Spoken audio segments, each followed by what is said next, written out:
എന്തായാലും ഒരുപാട് നാള് കഴിഞ്ഞ് വരുന്നൊരു സിനിമയല്ലേ നമ്മൾ ഒരുമിച്ച്. അതെ, നമ്മൾ തീർച്ചയായിട്ടും ഒന്നിച്ചുള്ള സിനിമ.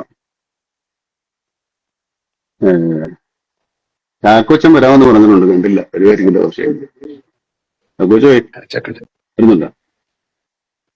ചാക്കോച്ചൻ വരാമെന്ന് വളരെ പറഞ്ഞിട്ടുണ്ട്. വലിയ എക്സ്പെക്ടേഷൻ ആണ് സിനിമ.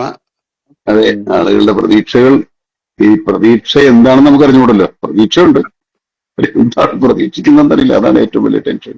നമ്മുടെ ഉള്ളതല്ലേ നമുക്കുള്ളൂ. അവർ വേറെ എല്ലാ പലതൊക്കെ സിനിമകളും അങ്ങനെയാണ്. പ്രതീക്ഷിക്കുന്ന കുഴപ്പമായി പോകും. നമ്മുടെ ഉള്ളതിനെ പ്രതീക്ഷിക്കണേ. ഇത് മലയാള സിനിമയുടെ ഒരു വലിയ ടേണിംഗ് പോയിന്റ് ആണ്. പിന്നെ ഇനി ഇങ്ങനെയുള്ള സിനിമകൾ ഉണ്ടാവണമെങ്കിൽ ഈ സിനിമ നന്നായിട്ട് കളക്ഷൻ ആവണം. പ്രൊഡ്യൂസർക്ക് എന്തെങ്കിലുമൊക്കെ കിട്ടണം, മടക്കെങ്കിലെങ്കിലും ലാഭം ചേർത്ത് എന്നാലൊക്കെ ഉണ്ടാവും മലയാള സിനിമ. ഇതൊരു വലിയ ഉത്തരവാദിത്തം നമ്മളെക്കാൾ കൂടുതൽ പ്രേക്ഷകർക്കാ ഇതൊന്നും വിജയിപ്പിച്ചെടുക്കുക എന്നുള്ളത്.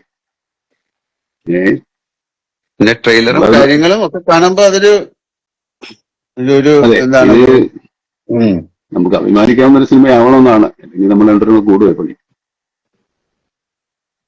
ദിസ് ഇസ് ഒരു ഗേറ്റ് ക്രാഷ് എന്ന് പറയുന്നത്. ഇങ്ങനത്തെ വലിയ സിനിമകൾ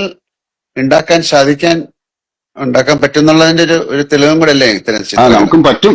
പക്ഷെ ഇനി അങ്ങോട്ട് തുടരണമെങ്കിൽ ഇതിന്റെ ഫലമനുസരിച്ചിരിക്കും. പൊളിയുണ്ട്.